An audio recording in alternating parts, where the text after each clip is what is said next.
का जो ये रूप है बहुत ही विशेष है। विश्वनाथ चरित्र ठाकुर बता रहे हैं माधुरी कादम्बनी के अंदर कि भगवान के कुछ ऐसे विस्तार भी होते हैं जो माया को टच नहीं करते, लेकिन कुछ ऐसे विस्तार भी होने चाहिए जो कि माया को टच करते हैं, उससे दूषित नहीं होते हालांकि, लेकिन माया को टच करते हैं। तो विष्णु है, नारायण है, राम है, नरसिंह है इत्यादि हैं। ये वो विस्तार हैं जो कि माया को छूते नहीं हैं। अच्छा, तो माया को छूने वाला कोई अवतार भी है क्या भगवान का? हाँ, तो भगवान का एक विशेष अवतार है जो कि माया के संपर्क में आता है। माया से दूषित नहीं होता, लेकिन माया के संपर्क में आता है, और वो है शिव जी का तत्व।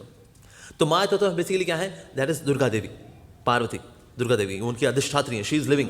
जो मटीरियल नेचर है वो इनर्ट है, निर्जीव है, लेकिन अधिष्ठात्री देवी जो पार्वती है, दुर्गा है, सिंह वाहिनी है, वो तो लिविंग है। तो इसीलिए प्रकृति के संग में आते हैं शिव जी, लेकिन प्रकृति से दूषित नहीं होते। अपरेंटली आते हैं, उसके संग में आते हैं, लेकिन उससे दूषित नहीं होते, ऐसा। तो इस प्रकार से माया के संग में आकर भी दूषित न होना, वो भी शिव जी का तत्व है। तो ये भी एक विस्तार है भगवान का, ऐसा। तो इस प्रकार से शिव जी का जो तत्व है बहुत ही विशेष है। वैसे शिव जी का मतलब क्या होता है? ऑस्पिशियस, मंगलमय, कृपालु, ये शिव जी का मतलब है। शिव, ऐसा आपने सुना हो ना, सत्यम शिवम सुंदरम, तो लगता है कि ना ये शायद शिव जी के लिए है, पर वास्तव में हमारे आचार्य बता रहे हैं सत्यम शिवम सुंदरम ये वास्तव में भगवान श्री कृष्ण के लिए बोला गया है। सत्यम, परम सत्य कौन है? परम सत्य धीमहि, कृष्ण। अच्छा, सत्यम शिवम, कृपालु कौन है? परम कृपालु, परम दयालु भगवान श्री कृष्ण है, इसलिए शिवम। सुंदरम, श्याम सुंदर, कृष्ण। तो सत्यम शिवम सुंदरम जो है वास्तव में शिव जी के लिए नहीं है। सत्यम शिवम सुंदरम इज फॉर कृष्ण। लेकिन शिव जी का वैसे मतलब क्या है? ये कृपालु है, वास्तव में बहुत दयालु है। इसीलिए भगवान श्री कृष्ण ने अपनी कैबिनेट के अंदर सबसे डिफिकल्ट डिपार्टमेंट शिव जी को दिया। सबसे वाहियात स्टूडेंट्स को सबसे अच्छा टीचर दिया जाता है कि जी आप इतने अच्छे टीचर हो, इन नलायकों को पास आप ही कराओ। इसलिए जितने तामसिक जीव हैं उनका डिपार्टमेंट दिया गया है शिव जी को। इसलिए जितने भी अघोरी बाबा और नागा साधु, हा हा हु करने वाले, धुंधड़ाका करने वाले, जिनको देख के बंदा डर जाए, भूत प्रेत पिशाच ब्रह्म राक्षस, ये सब के साथ ओम नमः शिवाय वाले ही। तो तामसिक जीवों का उद्धार करने का डिपार्टमेंट दिया गया है शिव जी को, क्योंकि शिव जी इतने पवित्र हैं, इतने प्योर हैं कि ये इनके इन प्रकारें जब ये शिव जी के संपर्क में आएंगे तो एक दिन हरि भक्ति की ओर आ जाएंगे, ऐसा। इसलिए उनको सबसे डिफिकल्ट डिपार्टमेंट दिया गया है, ऐसा। इसलिए ये जितने भूत प्रेत पिशाच हैं इनका कल्याण होना है तो शिव जी की दया से होना है। अब हालांकि शिव जी ने विषपान किया था, हलाहल विष, ले उनके अनुयायी भांग पीते हैं। उनसे पूछो शिव जी ने कब भांग पी भाई? उन्होंने कब चिल्लम पिया? तो तुम चिल्लम लगा रहे हो। ले उनके अनुयायी ऐसा करते हैं, दारू पियेंगे, भांग भी पियेंगे, सब काम करेंगे, लेकिन शिव जी ने ये सब इसका पान नहीं किया। समुद्र मंथन में जो इतना सारा विष निकला था उसको कॉन्सेंट्रेट करके अपनी अंजुलि में ले लिया उन्होंने और उसका पान किया। तो ये शिव जी की क्वालिटी है। पूरे जगत को विष से बचाने के लिए he had a wish to take विश। अमृत बाकियों के लिए, विष शिव जी ने लिया। ये गुरु करते हैं, गुरु शिष्य के जीवन में अमृत भर देते हैं, उसके जीवन का सारा विष ले लेते हैं, ऐसा करते हैं।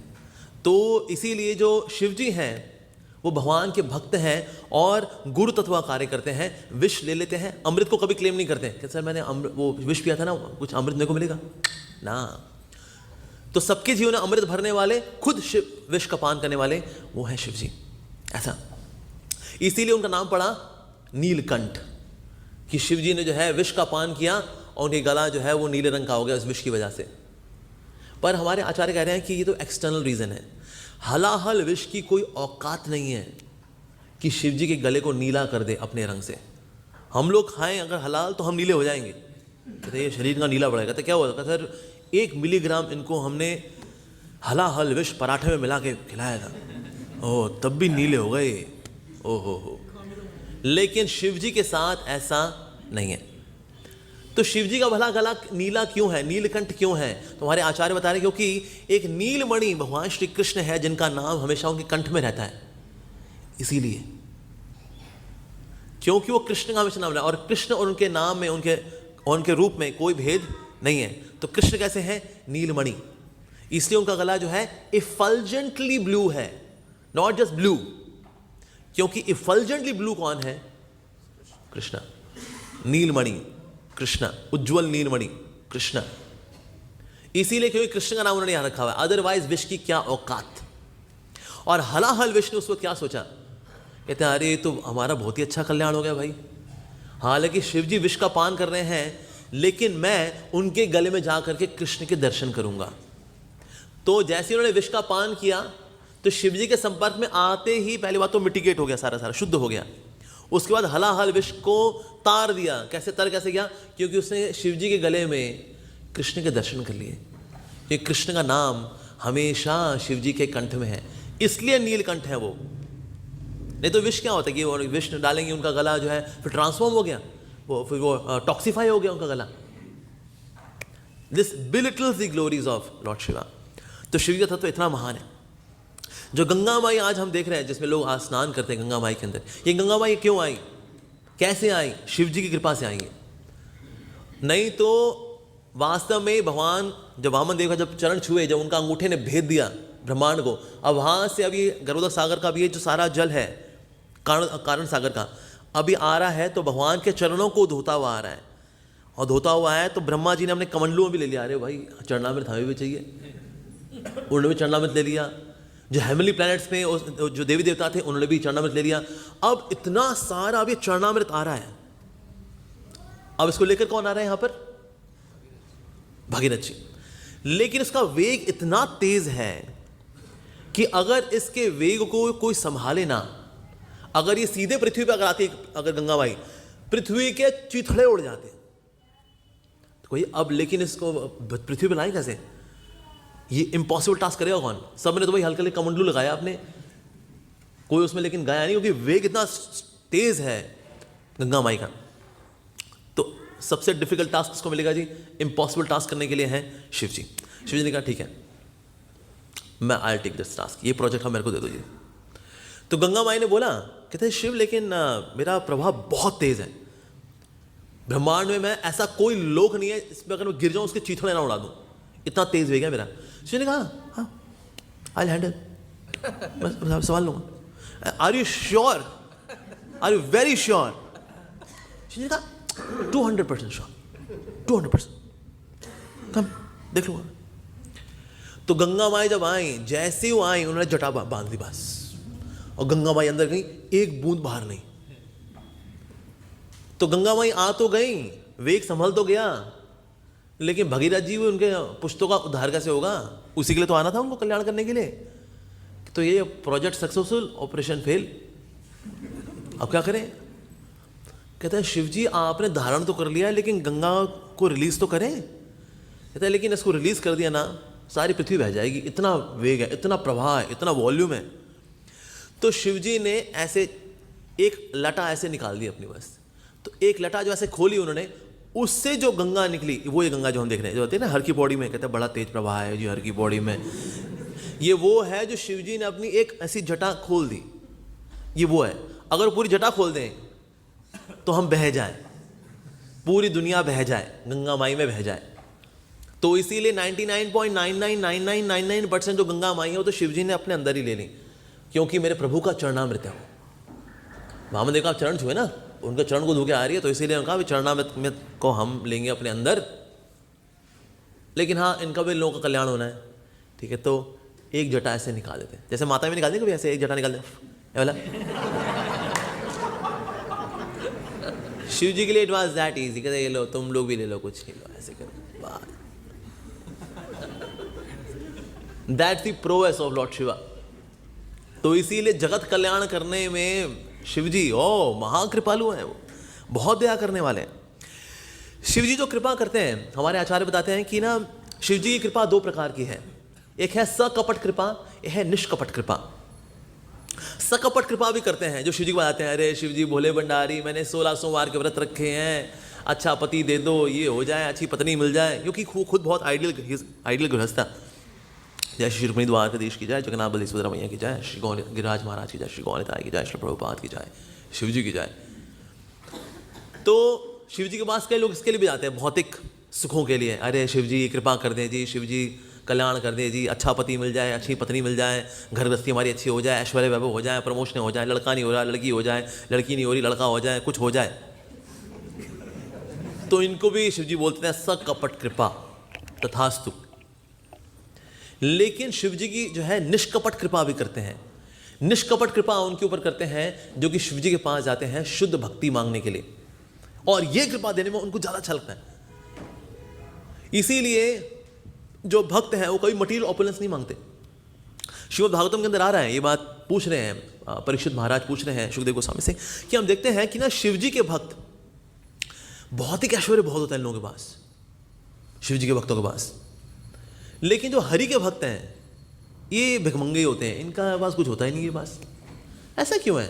ये कृष्ण के भक्त जो है हमेशा भिक्षुकी होते हैं, पैसा वैसा इनके पास ज़्यादा होता नहीं इनके पास, लेकिन शिव जी के भक्त के पास बड़ा ऐश्वर्य होता है। तो वहाँ पर सुखदेव गोस्वामी यही बता रहे हैं, वहाँ पर ये बता रहे हैं कि वास्तव में शिव जी के भक्तों के पास शिव जी उनको जो देते हैं वो है भौतिक ऐश्वर्य, लेकिन जो कृष्ण के भक्त हैं उनके पास होते हैं आध्यात्मिक ऐश्वर्य, इंक्लूडिंग लॉर्ड शिवा। शिव जी के खुद के पास, वो वैसे लोगों को कहीं बंगले भंगले दे रहे हैं, सब दे रहे हैं उनको, अच्छा उनके खुद के पास क्या है? Not even 1 BHK studio apartment, क्योंकि वो खुद हरि के भक्त हैं। हरि के भक्त उनके पास आध्यात्मिक ऐश्वर्य बहुत होता है, भौतिक ऐश्वर्य नहीं होता है। ऐसा नहीं कि मतलब वो इसके लायक नहीं है, वो इसकी और ध्यान नहीं देते। जैसे बड़ी फेमस कथा आप सबने सुनी हुई कि एक समय जब उन्होंने गृह प्रवेश किया, पार्वती ने बोला भाई मैं आपकी सेवा करती हूँ, कुछ तो हो, देखिए अब घर परिवार हो गया है, 2 बच्चे हैं, कार्तिकेय है, गणेश है, कुछ तो घर गृहस्थी हो। चलो ठीक है, ओके ऑलराइट। एक बढ़िया सा महल बना दिया उन्होंने, और आकाश महल, मतलब हवा में फ्लोट करने वाला महल, इतना जबरदस्त महल। अब घर बन गया, गृह प्रवेश भी तो होना है। गृह प्रवेश हुआ, गृह प्रवेश में कई ब्राह्मणों को बुलाया गया, अच्छा सारा अनुष्ठान हुआ, बहुत बढ़िया फंक्शन था, सारे ब्राह्मण बड़े संतुष्ट थे। जिस ब्राह्मण ने जो जो मांगा शिव जी ने उनको तथास्तु दिया, तथास्तु दिया। आखिरी जो ब्राह्मण था वो देख रहा था, शिव जी आप यहाँ सेटल होने वाले? हाँ अच्छा है, हाँ बहुत अच्छा है, तो बताइए गुरु दक्षिणा? कहते हैं गुरु दक्षिणा अब ये अपना घर ही दे दीजिए। शिव जी कहा ठीक है जी ले लो जी। अगेन शिव जी पार्वती वही है जी, कैलाश पे ध्यान लगा रहे हैं। तो वैसे तो सबको ऐश्वर्य वैभव देने वाले हैं, लेकिन खुद उनके पास कोई ऐश्वर्य वैभव नहीं है। तो एक बहुत ही सुंदर सा श्लोक है बाय सुभाषित रत्नाकर, तो वो बता रहे हैं स्वयं महेश सुश्रो नगेश सखा धनेश तनयो गणेश।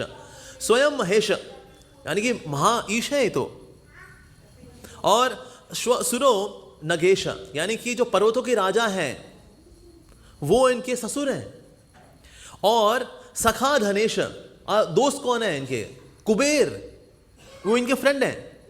तथापि भिक्षा टनमेव शंभो, लेकिन फिर भी क्या कर रहे हैं ये? भिक्षा मांग रहे हैं ये।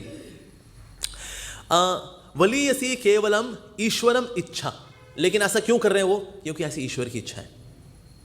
तो भगवान की क्योंकि ऐसी इच्छा है कि आप ना ऐसे सिंपल हो करते, ठीक है मैं सरल लेंगे, तो उनकी खुद की कोई इच्छा नहीं। हालांकि वो सारे ऐश्वर्य प्राप्त करने में पूरी तरह से सक्षम है, लेकिन वो खुद क्या करते हैं? भिक्षा, वो भिक्षु की तरह रहते हैं ऐसा।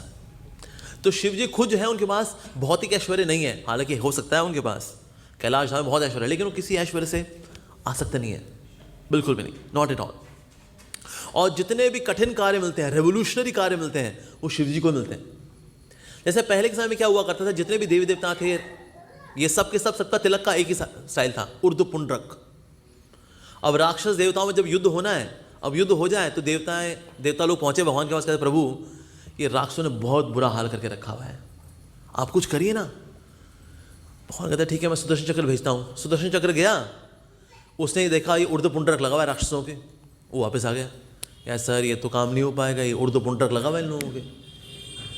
तो भगवान ने कहा भाई ये तो बड़ी दिक्कत है, अब मैं हेल्प भी करना चाहूँ राक्षसों की, कैसे देवताओं की कैसे करूँ? मैं राक्षस मरेंगे नहीं क्योंकि उनका भी उर्दू पुंड्रक है, वो भी लगाए हुए हैं ये। तो वे शिव जी के उन्होंने साथ मीटिंग की, उन्होंने कहा शिव जी एक बड़ा इंपॉर्टेंट डिस्कशन करना है मेरे को, भैया तिलक का स्टाइल बदलो आप। ये राक्षस लोग हैं ना, ये लोग भी उर्दू पुंड्रक ही लगाते हैं, इनका त्रिपुंड कर दो आप। ठीक है जी कर देंगे। तो उससे पहले शिव जी भी उर्दू पुंड्रक लगाया करते थे, कहते आप, लेकिन क्योंकि HOD इनका मैं ही हूँ, तामसिक लोगों का, तो इसीलिए मेरे को फिर वही करना पड़ेगा। लेकिन ठीक है, आपकी अब सेवा के लिए अब सारे डिफ़िकल्ट सेवाएं तो इन्हीं को मिलनी है। तो फिर इन्होंने फिर सारे राक्षसों को बुलाया, कहते हैं देखो ये जो ऊर्ध्व पुंड्रक है इससे हमारी शक्ति कम होती है, बल्कि अगर राक्षसों को अपनी शक्ति डबल करनी है तो उसके लिए एक बहुत ही विशेष तिलक है जो कि मैं सिद्ध करके वो तिलक मैंने डिज़ाइन किया है, और वो है त्रिपुंड, ये वाला। कहते अच्छा भाई शिव जी ने भाई नया तिलक का डिज़ाइन निकाला है। फिर सब ने जो है अपना लिया और फिर ऐसे सब हो गए इस तरह से। कहते बस अब ये होकर के अब आप जाओ, अब आपका विजयी हो गया आप लोग। वो गए, लड़ रहे थे तो काफ़ी समय युद्ध चल रहा था। उसके बाद फिर सब देवी देवता फिर गए, कहे प्रभु अब तिलक का स्टाइल बदल चुका है, अब कुछ कर दिया। कहते हैं ठीक है। अब सुदर्शन गया, सुदर्शन दिख रहा है ओके, ऊर्ध्व पुंड्रक ओके, किनारे त्रिपुंड अचाक, तो त्रिपुंड वाले सब भगवान कृष्ण के सुदर्शन चक्र से उनका उद्धार हो गया। तो इस प्रकार से तिलक का स्टाइल बदलना हो कौन करेगा? शिव जी करेंगे जी। तो ऊर्ध्व पुंड्रक से त्रिपुंड जो है ये शिव जी ने शुरू किया। इसी प्रकार से पद्म पुराण के अंदर आता है किस प्रकार से